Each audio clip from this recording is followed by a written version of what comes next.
In this video, I'm going to be completely re-ranking the entire UFC bantamweight division, arguably one of the best divisions in the UFC, if not mixed martial arts as a whole. I'm going to be looking at this purely on a numerical basis, so it's not going to be like champion 1, 2, 3, but just strictly 1, 2, 3, and so on. To make things interesting, I'm only going to be doing spots 1 through 10, so that means by default, 5 of the top 15 fighters in the UFC are going to get booted off of this list. So without further ado, let's get into number 10. Coming in at number 10 on my list, I have Gutierrez. Coming into the UFC, he lost his debut to Raoni Barcelos in the Ultimate Fighter. Since then, he's going on an 8-0 run with the majority of his career finishes coming in the UFC. He's scheduled to fight Pedro Munoz in mid-April, a fight that I think he's going to probably easily win. I think he's a really slept-on fighter. He trains out of a really good gym in Factory X. He has some insane leg kicks, and I think he's really going to be a problem in the bantamweight division for the future. Coming in at number 9 on my list, I have Adrian Yanez, 5-0 in the UFC with 4 knockouts. He's had some pretty insane fights. He also has a fight coming up in April against Rob Font, fight that I think he'll actually probably do pretty well in. I'm really interested to see what his grappling is going to be like. I'd really like to see him get tested against some of the really good grapplers in the bantamweight division. Coming in at number 8 on my list, I have Rob Font. He's got some very good boxing, a phenomenal jab. Fights a lot like Calvin Kattar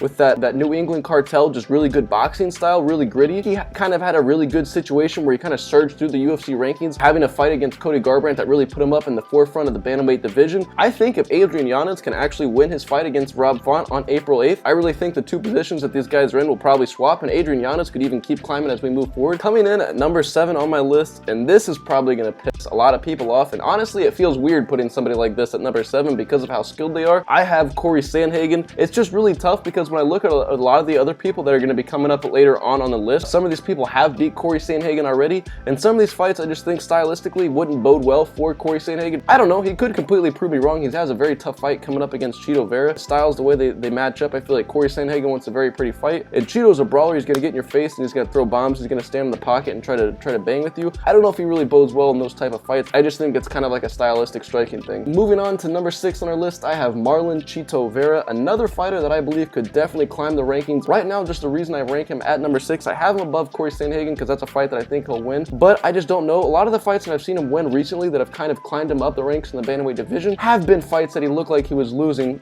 up until the point he won. I can't deny that he won, and he's got some beautiful knockouts in these fights, but I just don't know if that's a really reliable way to win fights. You know, you're losing up until the point you win. Nonetheless though, he's still winning. I can't deny it, and I definitely think there's potential for him to climb the ranks. Moving on to number 5 on this list, somebody that is actually ranked outside of the entire top 10 in the bantamweight division, I have Umar Numaga Medov. Umar is a very tough fight for a lot of guys in the bantamweight division. I just don't know if they're kind of doing the same thing like with Islam, where they just kind of build it slow, just keep getting them guys, keep building them up, and then again eventually get to a point where he's just an absolute monster. Nonetheless, he's finishing a lot of guys right now with a record of 16-0, 4-0 in the UFC with 3 finishes, coming off a beautiful knockout of Raoni Barcelos. I really believe that Umar Nurmagomedov is going to be a problem in the future. It's really just a matter of what pace that they're going to accelerate him to the top. Number 4 on this list, it's crazy to say this, but Petr Yan, being 1-4 in his last 5 fights is absolutely insane. I mean, he is probably the best fighter in UFC history to go on this kind of skid because the dude is insanely skilled. On any given day, I really believe this guy could be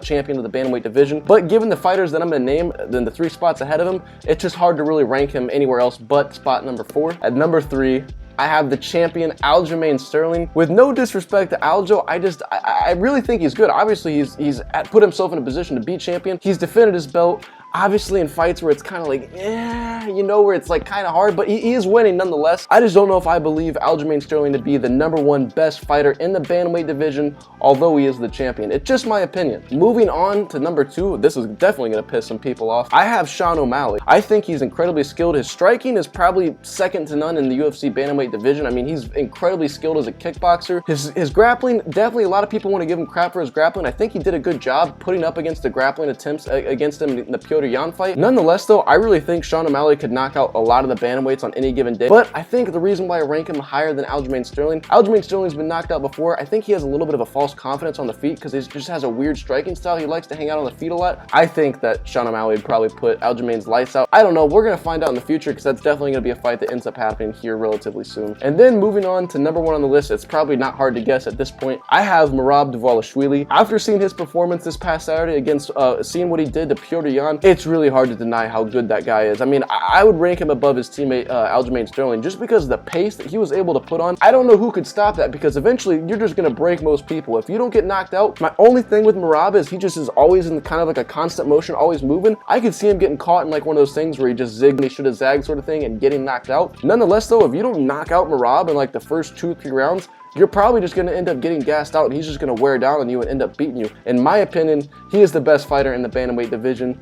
Let me know in the comment section below, how do you guys rank some of these fighters? Who do you guys think is the best fighter in the bantamweight division? Do you guys think it's Aljo? Do you guys think it's Merab? Who do you think it is? Let me know in the comment section below. Like, comment, subscribe. If you guys have any ideas, video suggestions, be sure to let me know. And until next time, I'll catch you guys later.